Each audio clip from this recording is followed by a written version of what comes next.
Jimena Insunza Corbalán. Ella es ministra del Segundo Tribunal Ambiental de Santiago de Chile y su conferencia se intitula Retos y perspectivas de la aplicación del principio precautorio en la praxis chilena. A continuación voy a leer una breve semblanza de la ministra. Ella es abogada por la Universidad de Chile, tiene un máster en Derecho por la Universidad McGill de Canadá, tiene un magíster en Políticas Públicas, Facultad de Economía y Negocios por la Universidad de Chile, es profesora asistente de Derecho Ambiental e investigadora del Centro de Derecho Ambiental de la Facultad de Derecho de la Universidad de Chile, ministra suplente del Segundo Tribunal de Santiago, estudiante de doctorado en Derecho por la Universidad de Chile desde 2017 a la fecha. Entre sus últimas publicaciones destacan la transacción de medio ambiente en Chile sobre le continue, disculpe por mi mal dominio del francés. Pero es aspecto de limitación del contencioso administrativo. Okay, muchas gracias, ministra. Y Punta Alcalde, el riesgo de extender los límites, en el marco del Anuario de Derecho Público 2014, Universidad Diego Portales, ediciones Universidad Diego Portales. Le cedo la palabra, ministra, y muchas gracias por atender a nuestro llamado con tanta amabilidad y gracias por estar aquí. Muchas gracias, Carlos. Agradecerle a usted y a la doctora Marisol Anglés por la invitación. No puedo empezar esta conferencia sin recordar que hoy día se cumplirían 100 años del natalicio de Violeta Parra, que espero que muchos de ustedes la conozcan y que para muchas de las mujeres chilenas es claramente una mentora. Así que a ella va esta conferencia de hoy día. La conferencia que pretendo abordar en 50 minutos tiene alguna relación con lo último que hablaba la doctora Anglés respecto de los riesgos, pero quisiera desde ya hacer en el fondo un disclaimer de que yo no voy a abordar los riesgos de desastres, más bien voy a hablar del principio precautorio en relación con los instrumentos de gestión ambiental. La estructura de la presentación de hoy es básicamente la delimitación del principio precautorio y de alguna otra forma transmitirles que aquí hay una indeterminación conceptual. El principio precautorio ha sido comprendido de diversas formas, tanto en materia ambiental como en otras disciplinas del derecho, y yo creo que eso puede significar, y tal como voy a señalar en las conclusiones, valga la redundancia, un riesgo para esta institución. En segundo lugar, voy a hablar del contexto chileno, una pequeña reseña a la institucionalidad ambiental chilena para que puedan comprender entonces cómo ha sido la consagración positiva del principio precautorio en la normativa. Y luego quisiera en el fondo referirme al análisis jurisprudencial, donde vamos a ver cuál es el rol que ha cumplido el principio precautorio, tanto en los tribunales ordinarios de justicia como en los tribunales ambientales, que es una judicatura especializada. Por último, voy a hablar de los retos y de las perspectivas del principio precautorio como elemento interpretativo en la labor jurisdiccional. Quiero hacer la mención de que esta presentación está basada en un capítulo de un libro que va a ser publicado en Brasil el próximo año y que yo elaboré conjuntamente con la profesora Pilar Moraga y con Juan Pablo Aristegui. Entonces, en primer lugar, quisiera yo compartir con ustedes los problemas conceptuales del principio precautorio. El principio precautorio nace en Alemania, pero muchos de ustedes probablemente lo conocerán por la Declaración de Río y sobre todo porque está de alguna u otra forma recogido expresamente en el principio 15. Sin embargo, desde el punto de vista normativo y jurídico, es importante hacer una diferenciación entre lo que es precaución como cautela y lo que es el principio precautorio en sede ambiental. Nosotros tenemos que comprender que el riesgo es un elemento transformador del ordenamiento jurídico social y que quizás las categorías jurídicas hoy existentes de alguna u otra manera no están dando la respuesta adecuada a este manejo del riesgo. Y en ese sentido quizás el principio precautorio puede venir a jugar un rol preponderante. Pero en este caso nosotros deberíamos también situar cuál es el sujeto pasivo. Si lo vemos desde la perspectiva del derecho internacional, el sujeto pasivo en este caso son los estados. Y el principio 15, lo que de alguna u otra forma lo que dice es un llamado a no dejar de actuar, pero muchos han interpretado el principio precautorio como aquel que lo que hace es llamar a la inacción. Y es esta diferencia conceptual la que ha estado también presente en los litigios ambientales. Y quizás es ahí donde nosotros, como juristas, deberíamos asumir el reto de poder darle un contenido que fuera comprensible, que fuera de alguna u otra forma consistente a este principio precautorio. Y el principio precautorio no va a poder tener este contenido si es que no nos preocupamos de hacer una relación entre la ciencia y el derecho. Y la relación de la ciencia y el derecho también es una relación poco clara. No voy a tener la oportunidad de referirme a los tribunales ambientales hoy día en esta ponencia en particular, pero los tribunales ambientales tienen una integración mixta, es decir, están compuestos por abogados, pero también están compuestos por un licenciado técnico. Y de alguna u otra forma lo que ha ido pasando tras estos 5 años de instalación de la judicatura ambiental es que la técnica ha estado al servicio del derecho. ¿Ah? Pero quizás los científicos, y ayer asistí a alguna de las conferencias, tengan una mirada completamente contraria y crean que más bien los tomadores de decisión deberían estar al servicio de lo que determine la técnica. Esta relación, de alguna u otra forma, debe institucionalizarse desde mi perspectiva y tiene que ser una relación no impositiva, sino mancomunada. Otro aspecto importante de la indeterminación del principio precautorio es de qué grado de incertidumbre estamos hablando.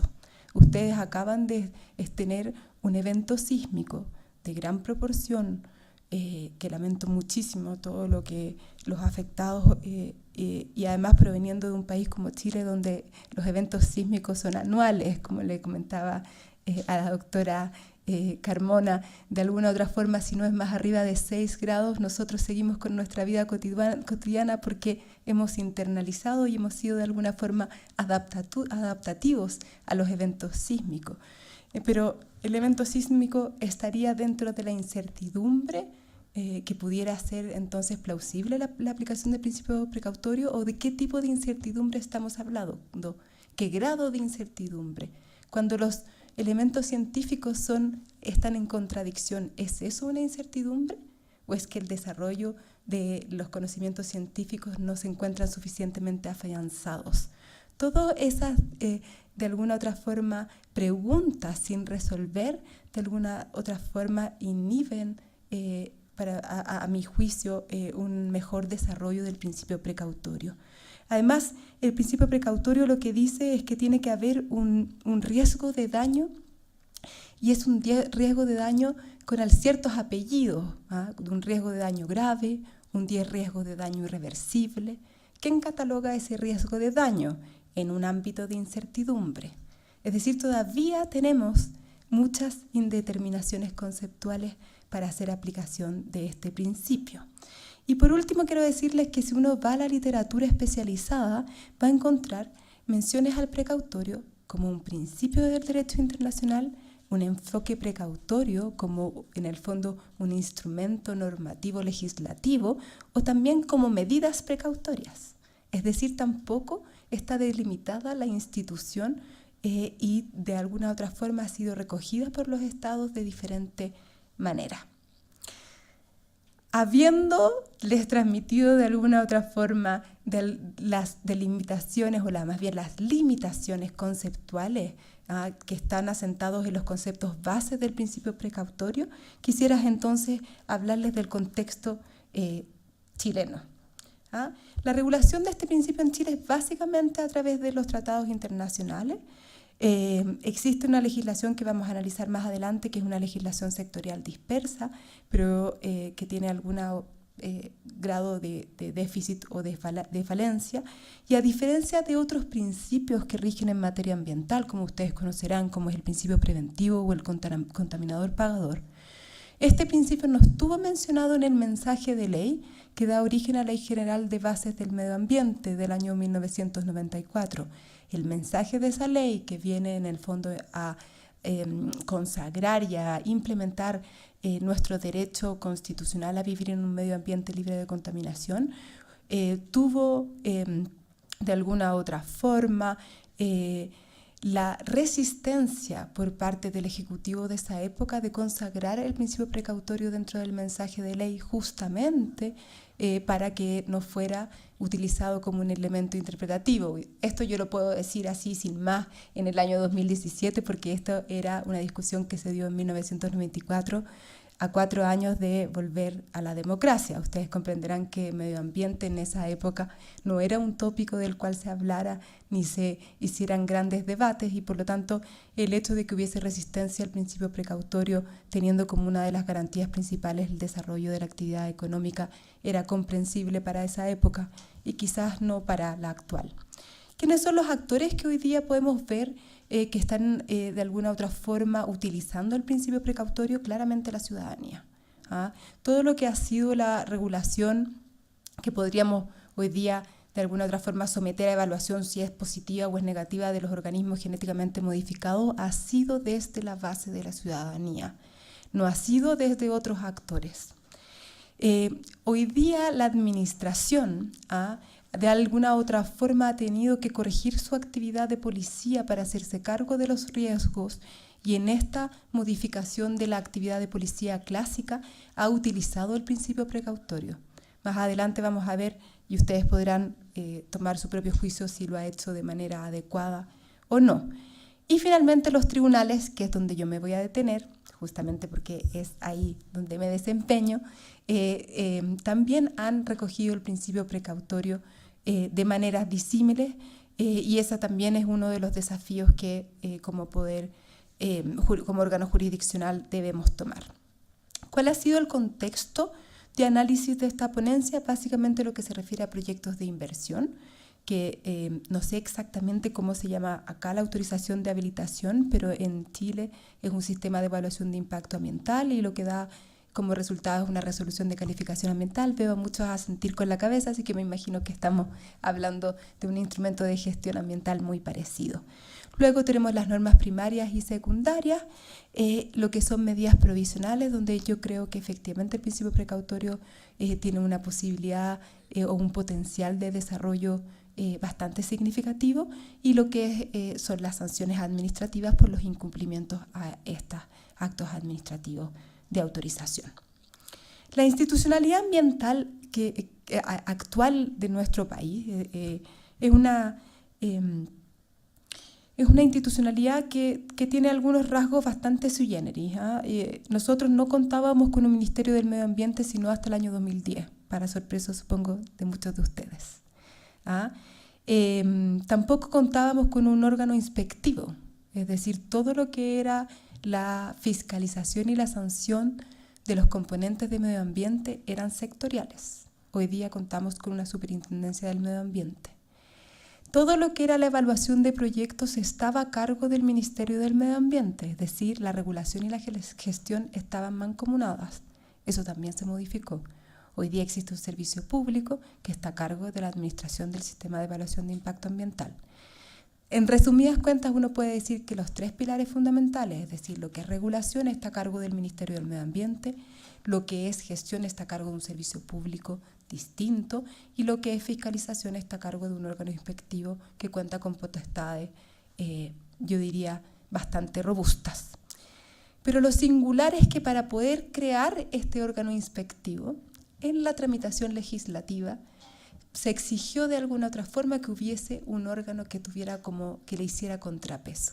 Es decir, que este órgano inspectivo, si iba a imponer sanciones, estas fueran revisadas por un órgano jurisdiccional. Si iba a imponer medidas provisionales que fueran muy lesivas a la actividad económica, esas medidas provisionales tuvieran que contar con autorizaciones del organismo jurisdiccional. Y es así como se crean los tribunales ambientales. La judicatura ambiental entonces viene como respuesta a los poderes de la administración. Se abre esa oportunidad y los legisladores ven también que es posible entonces que esta judicatura ambiental tenga otro rol, es decir, no solo como un límite o como de alguna otra forma un resguardo a controlar la actividad del Estado, y se transforma también en un tribunal al cual pueden acudir la ciudadanía, pueden acudir los organismos no gubernamentales, y también se transforma en el lugar donde se va a empezar a discutir la acción de reparación de daño ambiental. Y es así como nace la judicatura ambiental, que como yo les he señalado, es una judicatura hoy día comprensiva de los instrumentos de gestión ambiental más que de los elementos o de los componentes del medio ambiente.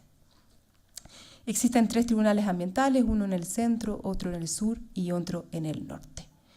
El Ministerio del Medio Ambiente, en relación con el principio precautorio, tiene, por supuesto, la obligación de velar por el cumplimiento de todo lo que son los tratados internacionales en materia ambiental, y aquí se sitúa, tal como les he comentado yo, el principio 15 de la Declaración de Río, y también tiene a cargo, y como ya les señalé, también la dictación de ciertos instrumentos de gestión ambiental, que son las normas de calidad de emisión, los planes de prevención y de descontaminación. Por su parte, el Servicio de Evaluación Ambiental va a estar a cargo de administrar el sistema de evaluación de impacto ambiental. Y la superintendencia, este órgano inspectivo, tiene la obligación de vigilar, de supervisar y de sancionar en caso de incumplimiento de todos los instrumentos de gestión ambiental que ya les he reseñado, pero además tiene la obligación de decretar medidas provisionales cuando haya la posibilidad de un daño inminente y grave al medio ambiente. Bueno, una vez que ya conocen ustedes entonces de alguna otra forma una pequeña síntesis de lo que es en el fondo la orgánica del sector ambiental en Chile, entonces yo quisiera referirme a lo que ha sido la consagración del principio precautorio a nivel normativo, ¿ah? Y lo primero que les quiero mencionar, y me imagino que es una realidad que ustedes también han tenido que atender en este país, es toda la discusión que ha existido respecto de lo que son las ondas electromagnéticas provenientes de la telefonía celular. Ese fue el primer tema en que Chile estuvo sobre la mesa el principio precautorio.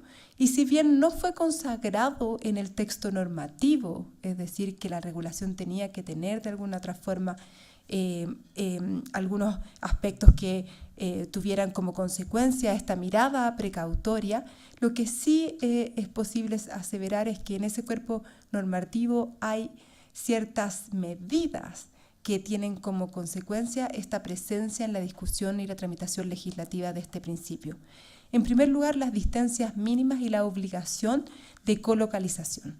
Antiguamente uno podía ir a las, y sobre todo esto me imagino que también es un problema que ustedes deben destacar en su país, es que probablemente son las zonas más vulnerables, es decir, las zonas de menores ingresos donde están localizadas las mayores de las antenas de las empresas de telefonía celular. En Chile pasa lo mismo, son las zonas más vulnerables donde encontramos una serie de antenas establecidas en esos lugares, y pueden haber 10 o 15 antenas que estén situadas en el mismo emplazamiento. Lo que obliga a esta ley es a hacer una colocalización, es decir, que las empresas tengan que hacer de alguna u otra forma transacciones y solamente tener una antena y poder prestar ese servicio para todos. En segundo lugar, se estableció que iba a haber una norma de emisión de ondas electromagnéticas, y esa iba a estar a cargo del Ministerio del Medio Ambiente. Hasta esa época no había esa norma de emisión. Se realizaron o se establecieron o se decretaron ciertas restricciones a los establecimientos de antenas en zonas donde hubiese establecimientos escolares, donde hubiese asilos de ancianos o donde hubiera recintos hospitalarios. Y por último, yo creo que esto es lo más relevante desde la perspectiva de prospectiva del principio precautorio, es que se estableció un fondo de investigación para que la ciencia se ocupara de poder determinar si efectivamente las ondas electromagnéticas tenían impactos o tenían efectos nocivos en la salud de las personas. Una segunda consagración normativa del principio precautorio tiene que ver con la Ley General de Pesca. De alguna u otra forma, aquí traigo lo que les dije en la primera lámina, ¿no? Aquí no se consagra ni se recoge el principio, sino que se habla del enfoque precautorio, y está esto ceñido en lo que es el objetivo de la ley, es decir, es la conservación y el uso sustentable de los recursos hidrobiológicos, que va a tener que tener en consideración no solo el enfoque precautorio, sino el enfoque ecosistémico. De alguna u otra forma esto es programático. Eso le va a servir probablemente a los otros actores, no al legislativo, sino más bien a la administración, al ejecutivo y luego al poder judicial, para efectos de poder llevar a cabo de alguna u otra forma el despliegue de la administración y luego la interpretación normativa por parte de la jurisdicción. Cosa curiosa, creo yo, es que vamos a ver que en esta y en la próxima cuerpo legal se define el principio precautorio o el enfoque precautorio. Y de alguna otra forma eso puede ser un riesgo si cada uno de los cuerpos legales da una definición distinta del principio precautorio. Este puede ser de alguna otra forma mal comprendido o mal utilizado, o también permite interpretaciones disímiles por parte de los organismos que está a cargo. Y aquí básicamente, si ustedes ven ahí, y les pido permiso para leer, dice que no se deberá, que se tiene que entender el principio precautorio como que se deberá ser más cauteloso en la administración y conservación de los recursos cuando la información científica sea incierta, no confiable o incompleta. Es decir, aquí no se habla de esta incertidumbre de la ciencia, ¿no? Para en el fondo inhibir la actuación. Aquí además se habla de una información que no sea confiable o de una información que no sea completa. Es decir, se le agregan ciertos adjetivos al tipo de información para hacer aplicación del principio precautorio. Y luego dice que no se deberá utilizar la falta de información científica, de nuevo, suficiente, no confiable o incompleta, como motivo para posponer o no adoptar medidas de conservación y administración. Yo diría que los clásicos del principio precautorio no estarían muy de acuerdo con que este fuera el tipo de información científica que diera Paulo para que este se aplicara. Luego está la ley más contemporánea, pero decir, o la ley más actualizada, que es aquella que se refiere a la responsabilidad extendida del productor. Esto es un gran logro para nuestro país, pues esta es una materia que no había sido tratada a nivel legal. Es la primera vez que hay un tratamiento normativo de los residuos. Y aquí también hay una serie de principios que tienen que inspirar la implementación de las medidas que están consagradas en este cuerpo legal, y dentro de esos principios uno de ellos es el principio precautorio. Pero luego, tal como les comentaba anteriormente, aquí también el principio precautorio está definido, y está definido de una manera distinta, porque dice que la falta de certeza científica no podrá invocarse para dejar de implementar las medidas necesarias para disminuir el riesgo de daños para el medio ambiente y la salud humana derivada del manejo de residuos. O sea, aquí aparece de nuevo lo que sí está en el principio 15, que tiene que ver con daño.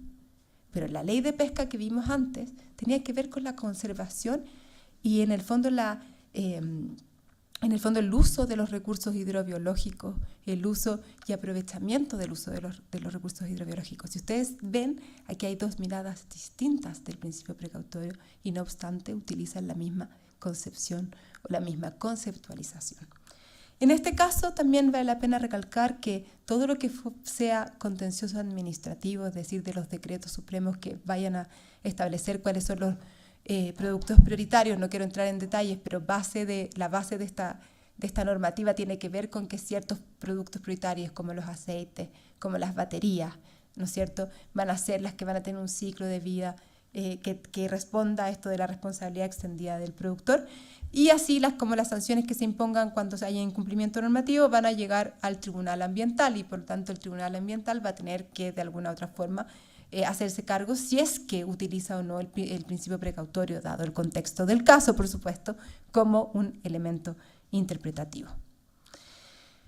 Una vez que ya conocen entonces esta consagración legislativa dispersa, sectorial, quizás no consistente o no coherente del principio precautorio que uno podría situar en los últimos 5 años de nuestro país, vamos a hablar entonces de la jurisprudencia y de la utilización de este principio en esta esfera. Y para eso, en primer lugar, quisiera hablar del principio en relación con los actos administrativos, y aquí voy a referirme en primer lugar a lo que son los tribunales ordinarios de justicia, y luego al contencioso administrativo de los tribunales ambientales, y por último al principio en sede de la acción de reparación de daño ambiental. Para comprender en el fondo cómo han abordado los tribunales ordinarios de justicia el principio precautorio, es menester que ustedes sepan que en la Constitución de 1980 se consagró en su artículo 19, número 8, el derecho de vivir en un medio ambiente libre de contaminación, y se estableció como un deber del Estado velar para que este derecho no fuese afectado y tutelar por la preservación de la naturaleza. Y asimismo se estableció que la ley va a poder imponer restricciones específicas al ejercicio de otros derechos para proteger al medio ambiente. Esta garantía constitucional tiene asociada una acción de protección, que es la acción constitucional, y es a través de esta acción constitucional, antes de que existieran los tribunales ambientales, aunque ahora todavía tenemos algunos casos donde hay de alguna u otra forma una superposición de competencia, la que se transformó en el contencioso administrativo. Nosotros no tenemos tribunales de contencioso administrativo, por lo tanto todos los actos administrativos hasta el 2012 fueron de alguna u otra forma impugnados mediante esta acción constitucional. Y entonces, en primer lugar, quisiera hablar desde el caso de Campeche. Este es un caso muy emblemático en lo que es la historia del derecho ambiental de nuestro país, porque es este caso el que gatilla finalmente la reforma a la institucional y ambiental del año 2010 que les acabo de mencionar. Este caso es la primera vez en que una corte, que no es la Corte Suprema, sino que es la Corte de Apelaciones de Valparaíso, vincula el principio precautorio con el deber del Estado de velar porque el derecho a vivir en un medio ambiente libre de contaminación no sea afectado y tutelar la preservación de la naturaleza. Es decir, lo que nos señala es que hay una necesidad de actuar cuando existe una amenaza de daño grave e irreversible a la naturaleza, a pesar de que exista incertidumbre. Y lo que hace finalmente es que se revoca esta autorización de funcionamiento en virtud de todo lo que en realidad la decisoria litis tiene que ver con el uso de suelo. Pero el principio precautorio, y esto de que en el fondo no se debe actuar frente a esta incertidumbre, viene de alguna u otra forma como a mayor abundamiento dentro de la sentencia que luego es confirmada por la Corte Suprema. En segundo lugar, el caso de la termoeléctrica Castillo. Y aquí vuelvo a lo que les mencionaba respecto del rol de la ciencia. En este caso tenemos dos informes de la administración, uno que califica la actividad como molesta y otra que califica la actividad como contaminante. Y lo que hace la Corte es finalmente decir, mire, es mejor quedarnos en el fondo con la calificación de contaminante cuando no existe certidumbre sobre el parámetro en el fondo sobre el cual se va a calificar o no se va a calificar la actividad. Y en el fondo hay que ser más cautos. Y ahí vuelvo a la mención a la prudencia. En ese caso, nuevamente los tribunales ordinarios de justicia prefieren de alguna u otra forma utilizar e invocar el precautorio para eso. En el caso de la minera Los Pelambres es muy parecido, porque lo que dice es que la falta de conocimiento o evidencia científica que impiden descartar riesgos obliga a elevar los estándares de construcción ante eventuales eventos sísmicos. Y vuelvo entonces a lo que hablaba al principio de la conferencia.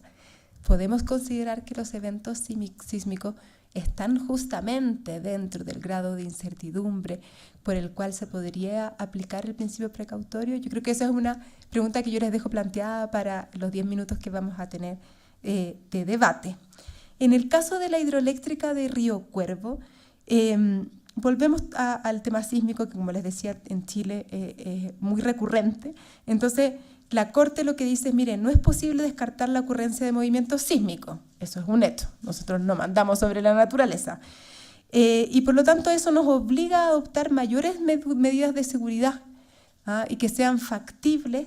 Y con eso, en el fondo, si usted quiere emplazar una hidroeléctrica en una falla sísmica, que como era este caso, entonces usted va a tener que cumplir con una serie de estándares mucho mayores a los que se le solicitarían a una hidroeléctrica que estuviera emplazada en un lugar en un llano sin que tuviera mayores problemas.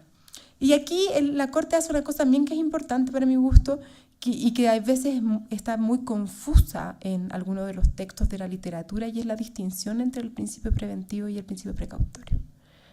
Nuestra normativa, y supongo que la de ustedes también, está basado en lo que es preventivo. O sea, todo lo que nosotros hacemos como evaluación de impacto ambiental es relacionado con lo preventivo, porque son riesgos, ¿no es cierto?, que son previsibles, que tienen que tener, en el caso de Chile, en el fondo, medidas de mitigación, de reparación y de compensación de esos impactos que son previstos. Y sobre los impactos no previstos, nosotros tenemos una regulación distinta, deficitaria, que también uno podría, de alguna otra forma, preguntarse si tiene o no tiene relación con el principio precautorio.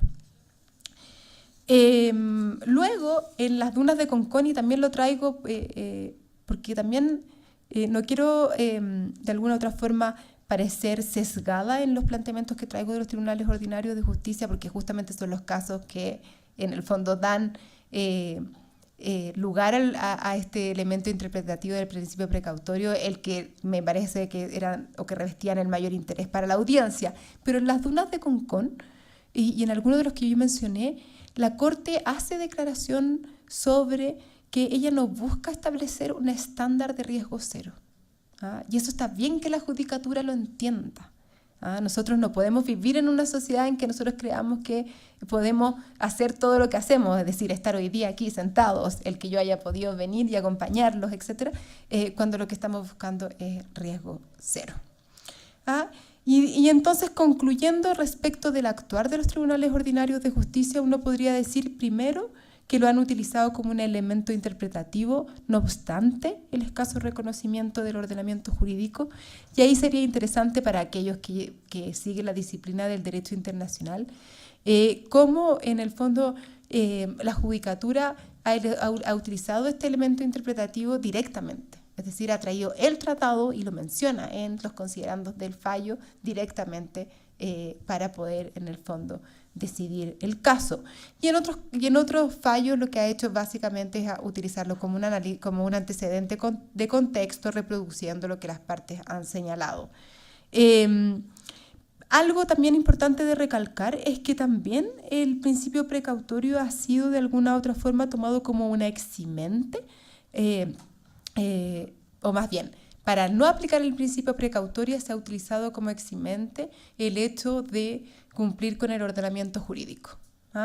Entonces, si bien puede haber una amenaza, por ejemplo, en lo que es la instalación de antenas de ondas electromagnéticas, lo que ha dicho las Cortes también es decir, mire, usted ha cumplido con cada uno de los pasos que establece en el fondo la regulación, y por lo tanto la administración ha fundado debidamente este acto administrativo y por lo tanto en el fondo no existe una amenaza o un acto arbitrario o ilegal que le dé en el fondo sustento a su acción constitucional. Y entonces ahora vamos a lo que ha pasado en los tribunales ambientales, en la judicatura ambiental. ¿Cuánto rato me queda para Carlos? En el caso del Consorcio Energético Nacional, ahí están los nombres, son bastante largos y así como que pareciera como si fuera... Perfecto, muchas gracias. Pero básicamente aquí lo que estamos hablando es de una termoeléctrica que iba a usar como en el fondo insumo lo que es el guano de las aves. Por lo tanto, estábamos en el marco de lo que es la energía renovable, no convencionales o más bien tecnología más bien limpia. Y si bien aquí lo que hace la administración es que en el fondo invoca el principio precautorio para señalar el rechazo a esta termoeléctrica por no cumplimiento de los estándares, el tribunal advierte que la administración está haciendo una confusión conceptual en la autorización de los principios. Y esto también tiene relación con lo que les decía. Pareciera que hoy día es más sexy hablar de principio precautorio que de principio preventivo. Entonces la administración trata de alguna u otra forma de blindar su actuación a través de esta invocación, cuando en realidad lo que nosotros tenemos que ver es que todo lo que es el sistema de evaluación de impacto ambiental está basado en el principio preventivo, es decir, los impactos de esta termoeléctrica debieron haber sido previstos de una manera determinada y haber hecho eco a través de las medidas que establece o que ordena nuestra regulación, y no hablar del principio precautorio para efectos de poder decir que la actuación de la administración era la correcta. En el caso de Fernando Duñoa, que en Chile nosotros lo conocemos con el PM2,5, este es un caso, y yo creo que ustedes, si están interesados en lo que son normas de calidad ambiental, yo les sugiero buscar, hay harta literatura, pero no hay harta, pero hay harto escrito sobre este caso en Chile. Este es un caso emblemático porque era la derogación de la norma del PM10 anual, que es llevada a tribunales por parte de la ciudadanía diciendo que no existía una motivación adecuada por parte de la administración para derogar esta norma. Lo que hablaba la administración, decir, mire, ya que tenemos la norma de MP 2,5, en realidad la norma de MP 10 anual no tiene sentido, o sea, estamos protegiendo más. Bueno, este fue un caso muy bullado donde la ciencia estuvo presente, hubo de hecho una audiencia de puros científicos, algunos que defendían y otros que no estaban de acuerdo con la actuación de la administración. Y aquí vale la pena, para mi gusto, en primer lugar decirles que finalmente se acogió la reclamación y por lo tanto se dejó sin efecto la derogación del MP10 anual, es decir, eso fue un revés importante para la administración y tuvo como base, no necesariamente en el Tribunal Ambiental, sino en la Corte Suprema, este principio de no regresión en materia ambiental.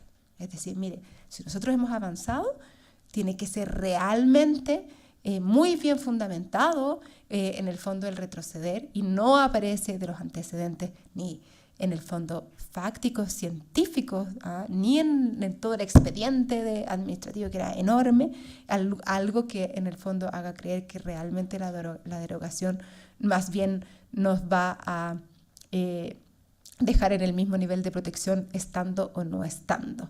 Pero yo quisiera aquí en el fondo recalcar respecto de lo que es el principio precautorio, es una prevención del ministro Rafael Asenjo, que integra también el Tribunal Ambiental de Santiago, que dice que básicamente todo lo que ha sido lo normativo como calidad ha tenido subyacente el enfoque precautorio. Es decir, nosotros de alguna u otra forma lo que hacemos en las normas de calidad o al imponer un estándar tiene que ver con algunos grados de incertidumbre y que por lo tanto en la creación de las normas estuvo presente y por lo tanto fue de alguna otra forma transferido a lo que es la política pública y volvemos en el fondo a que el riesgo tiene que ver con que es un problema jurídico de connotación social. O sea, estamos en una sociedad de riesgos, tenemos que determinar cuál es el riesgo tolerable y por supuesto en todo lo que es instrumentos de gestión ambiental el riesgo está implícito y tenemos que ver cuándo entonces se trata de un riesgo cierto o cuándo es un riesgo incierto y qué tipo de incertidumbre, entonces es ahí donde probablemente va a tener cabida el precautorio. En el caso de Pampa Camarones, y este es un caso que además yo fui la ministra redactora, así que me enorgullece porque yo creo que es aquí, les hablaba al principio, este es un caso que tiene que ver de alguna u otra forma con la decisión por parte de la administración de invocar o no la precaución en torno a los incumplimientos. Déjenme explicarles sucintamente. Esto es un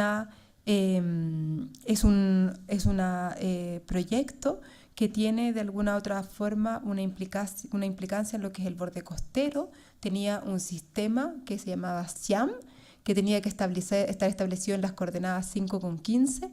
No, ¿por qué? Porque había una colonia de chungungos y por lo tanto si es que ese SIAM estaba establecido en otras partes podía alterar en el fondo el lugar de en el fondo reproducción y de vida de los chungungos, que es una especie que se encuentra protegida en nuestro país. Lo que hizo la empresa básicamente es que no la construyó en el 5,15, sino que lo construyó en el 8,2, donde efectivamente hubo impacto en el chungungo. Y lo que hay aquí es que en el fondo se toman medidas provisionales por parte de la administración. Y esas medidas provisionales tienen de alguna otra forma como sustrato el principio precautorio, porque hay incertidumbre sobre si el hecho que se establezca en el 8.2 va o no va a producir efectos en el comportamiento del chungungo.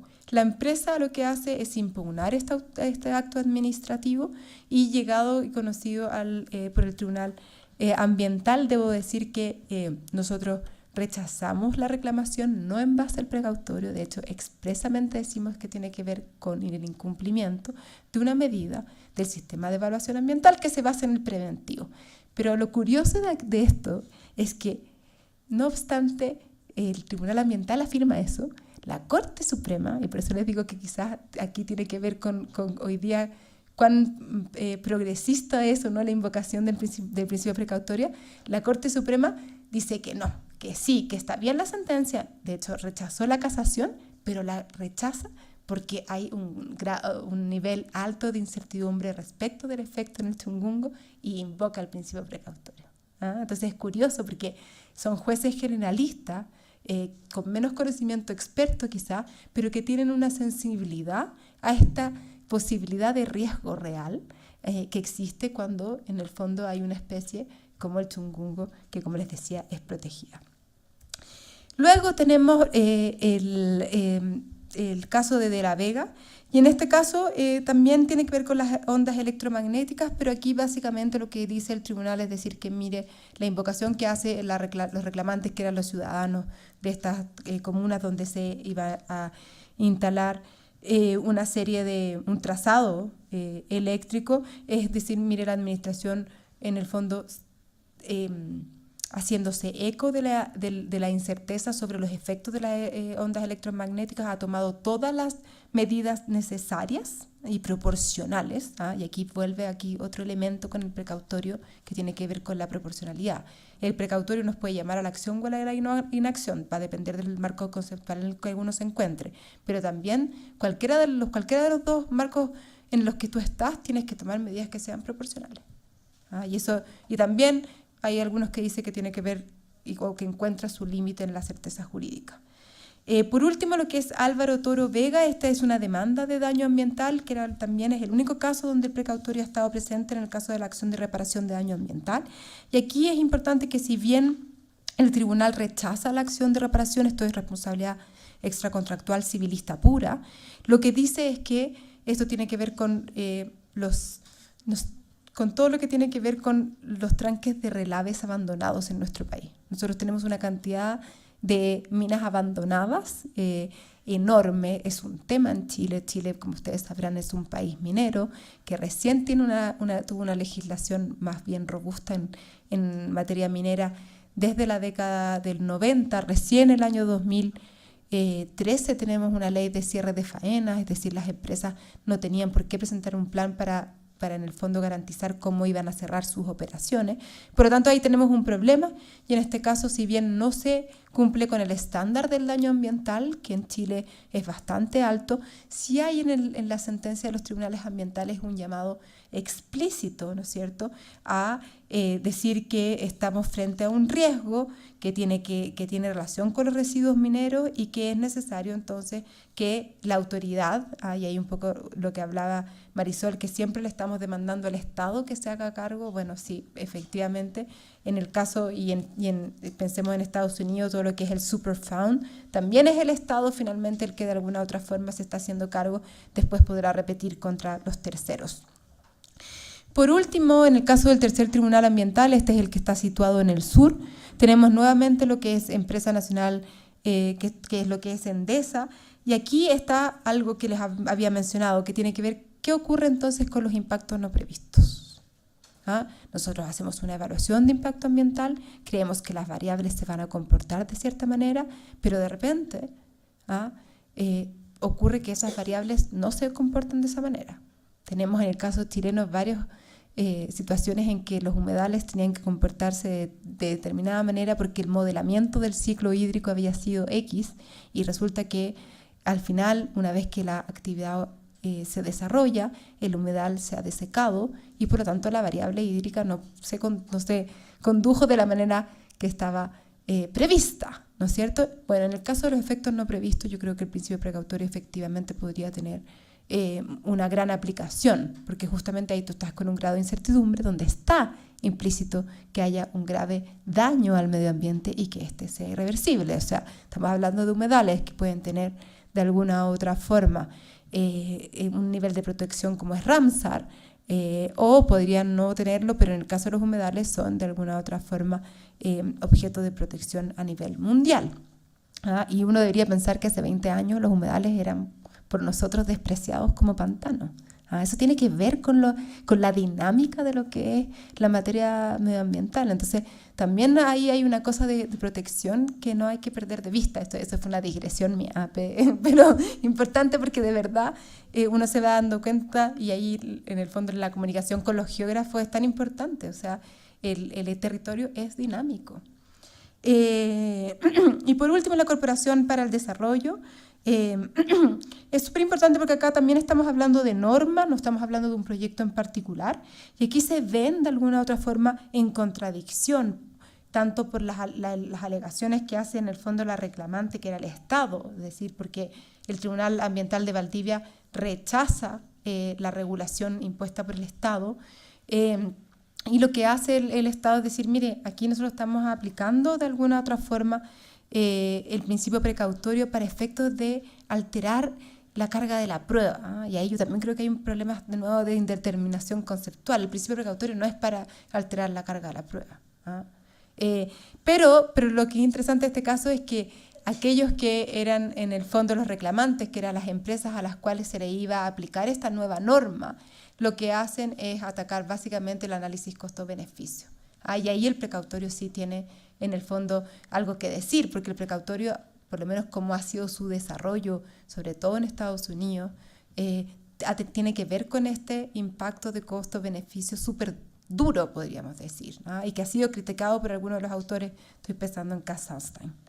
Y eso entonces podríamos concluir que el principio precautorio, si bien ha sido invocado en el contexto de los tribunales ambientales, no ha sido decisorialitis, es decir, no ha sido fundamental para la controversia propiamente tal, pero sí ha influenciado todo lo que tiene que ver con el razonamiento y la argumentación jurídica, y como les comentaba, ha sido más potente esto, no en los tribunales especializados, sino en la Corte Suprema.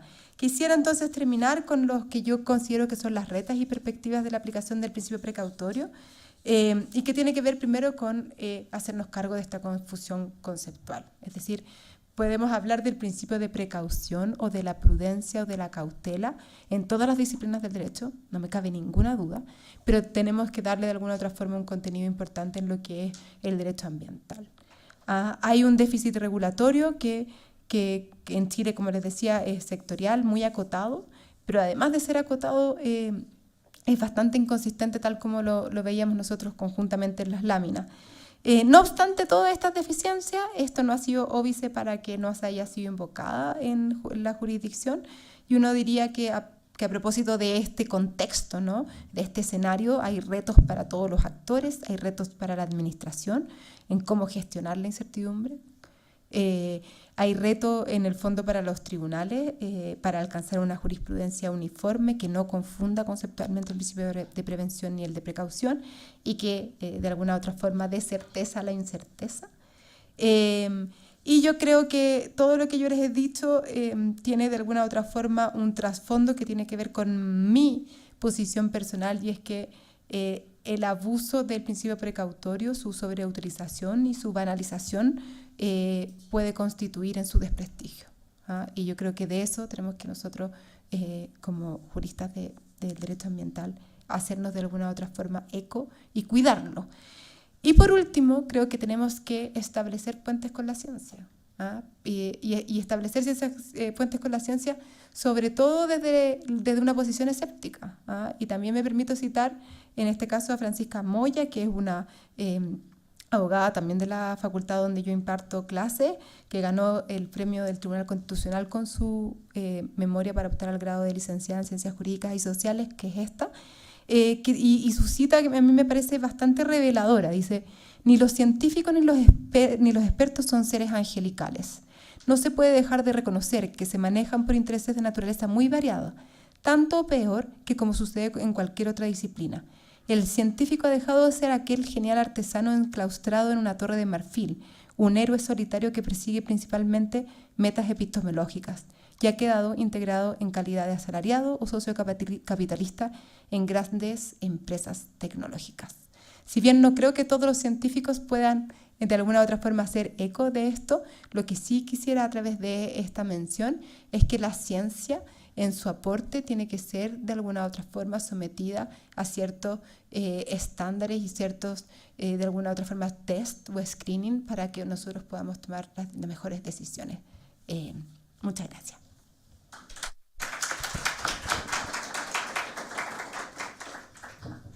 Vamos a dar pie a una sesión de 10 minutos de preguntas y respuestas. Comenzamos con Sócrates Medina Martínez. Él pregunta: ¿existe algún caso paradigmático en materia de organismos genéticamente modificados en la aplicación del principio precautorio?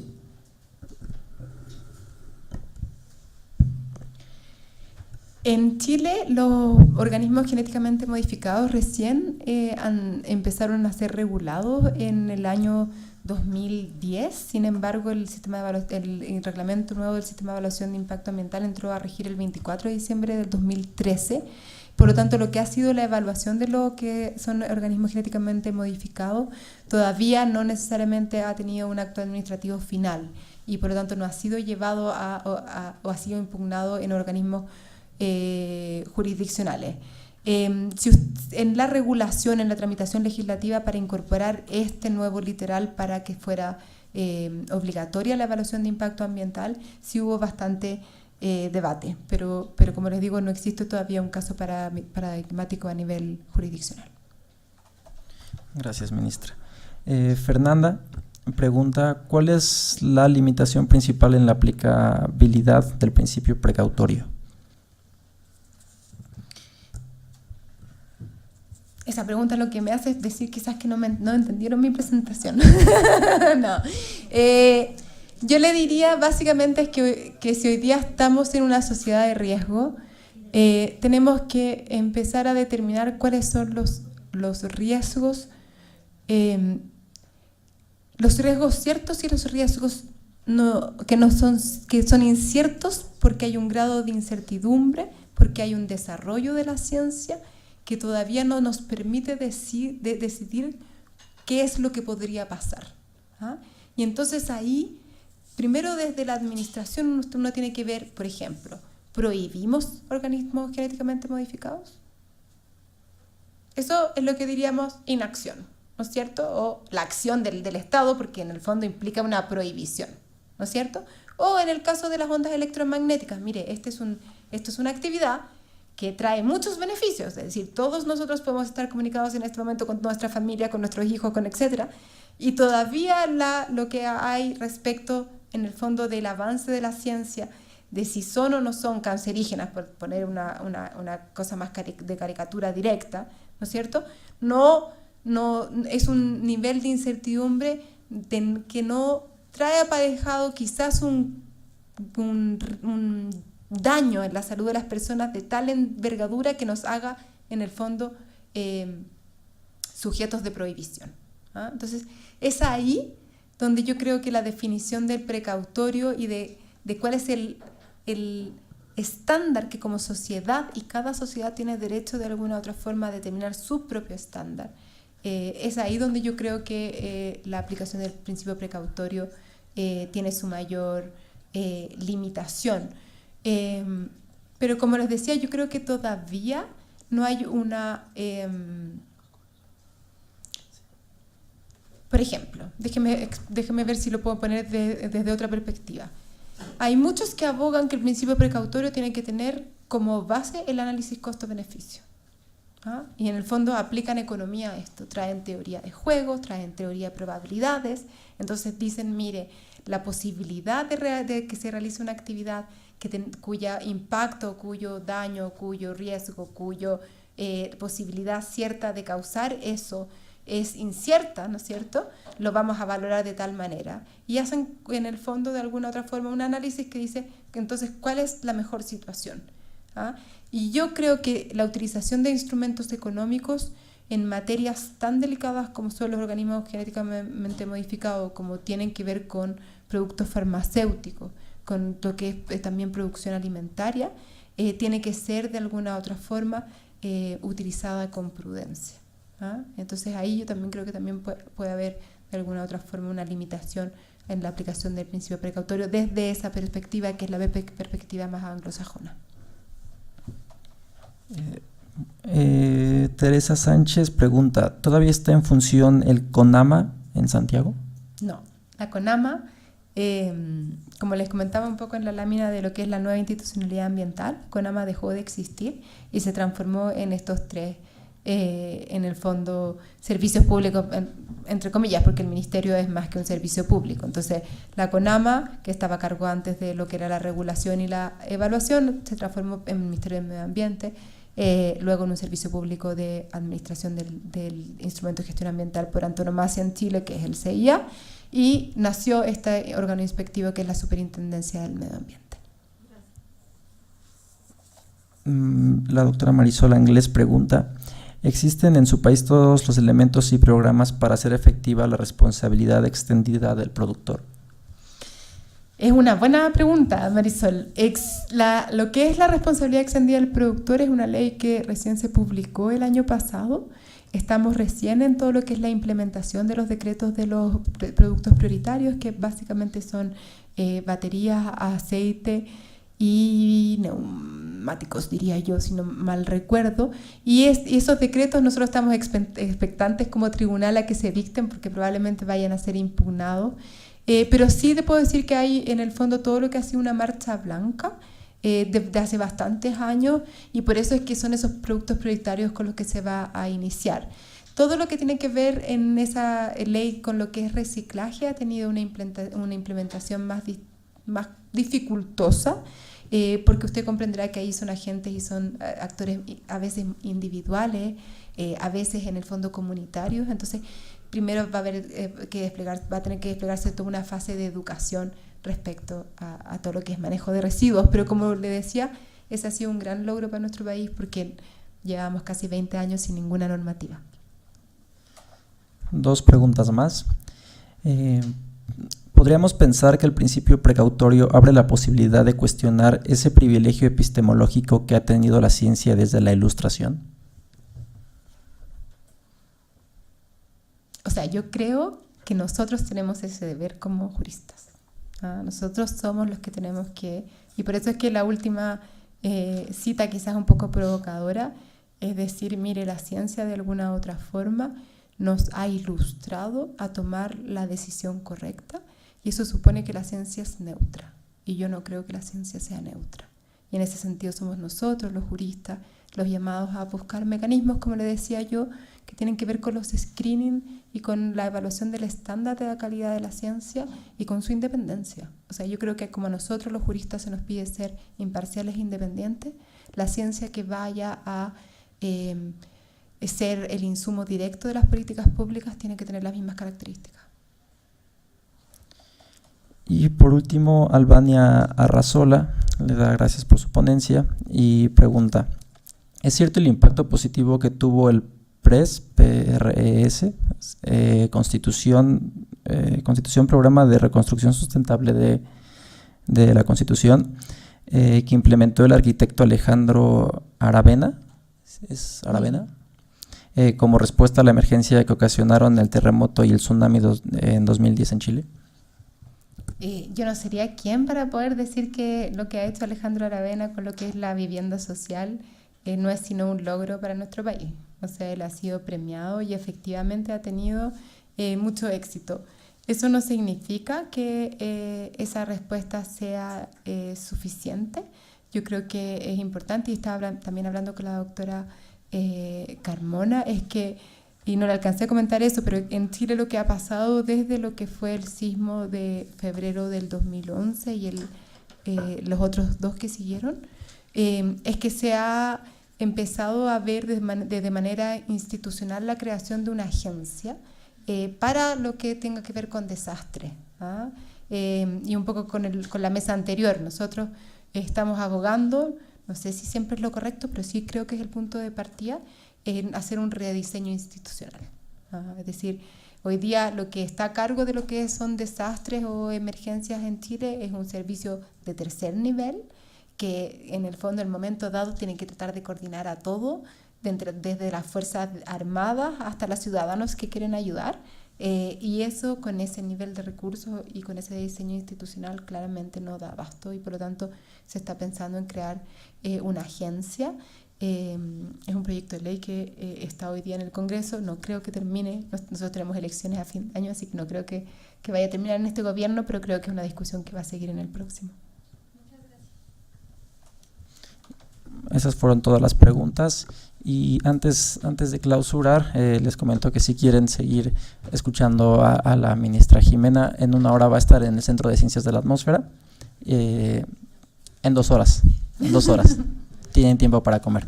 Entonces, y también mañana nos va a acompañar aquí en el instituto en otro evento. Pues para mí es un gusto decir que esta experiencia y este momento de reflexión que creo que nos hacía falta a todos, en el sentido de hay momentos en que tenemos que sustraernos de la realidad y poder imaginar otros mundos para precisamente tener fuerzas para volver a ver la realidad después de todo lo que hemos estado pasando. Y escuchando a la ministra Jimena y haber hecho el homenaje a Violeta Parra, que efectivamente también para México y para las mujeres mexicanas es un emblema, yo también quiero dedicar este momento al doctor Raúl Brañes Ballesteros. El doctor Brañes, originariamente chileno y después orgullosamente mexicano, pues fue el creador de esto que se denomina el derecho ambiental, y que bueno, como representante de su nacionalidad, yo quiero agradecerle habernoslo prestado un rato y haber permitido que fuera tan excelente maestro y el creador del derecho ambiental mexicano, también como sé que también en muchos otros países, pero en el caso del mexicano lo hizo con mucho amor, mucho cariño, y bueno, pues le debemos muchas cosas, entre ellas nuestra Ley General del Equilibrio Ecológico y la Protección al Ambiente, y la importante agenda legislativa que siempre nos dejó un poco como legado para seguir en la lucha. Muchas gracias. Y bueno, pues les agradezco mucho la presencia. Vuelvo a recordarles que estuvimos conectados en el caso de varias universidades en diferentes lugares del país, y que también la audiencia ha sido muy impresionante desde el punto de vista electrónico. Creo que podemos estar muy contentos de que por 7ª ocasión el PINC, el Programa de Investigación en Cambio Climático de la UNAM, ha podido hacer este esfuerzo. Este año queríamos, y bueno, se estaba planteando la posibilidad de hacerlo ya a nivel internacional, pero bueno, esperemos que sí, esto escale a que podamos dedicarle una semana de reflexión al año al cambio climático y poder hacer estos esfuerzos. O sea, el hecho de que sabemos que aquí viene una persona desde Chile, pero viene también al Centro de Estudios de la Atmósfera, y bueno, tratamos de aprovechar todos los conocimientos, porque bueno, como es un enfoque inter y transdisciplinario, pues así tiene que ser para la materia, y de nuevo otra vez agradecer su presencia. Y pues siendo las 2:15, si no estoy muy adelantada, de este día 4 de octubre de 2017, pues me permito cerrar este evento y agradecerles mucho su participación y hacer una mención especial a quienes realmente hicieron este evento, entre ellos Carlos, aquí presente, que le tengo que agradecer de una manera muy especial, a Saraí, que también, o sea, son jóvenes abogados que en estos momentos están apoyando al núcleo interdisciplinario Derecho, Sociedad, Ambiente, a Ana Laura Acuña, a la maestra Ana Laura Acuña, y a Jaime Casarrubias, así como a todo el staff del Instituto de Investigaciones Jurídicas, y en especial, y quiero agradecerlo realmente en lo que vale, a nuestro equipo de grabación, a nuestro equipo de audio y de video, que sin ellos no podríamos llegar a toda la cobertura que en este caso un esfuerzo como este 7º Congreso pues tiene como objetivo. Y pues de nuevo pues a seguir la vida, pero creo que con algunas reflexiones y algunos nuevos conocimientos. Muchas gracias.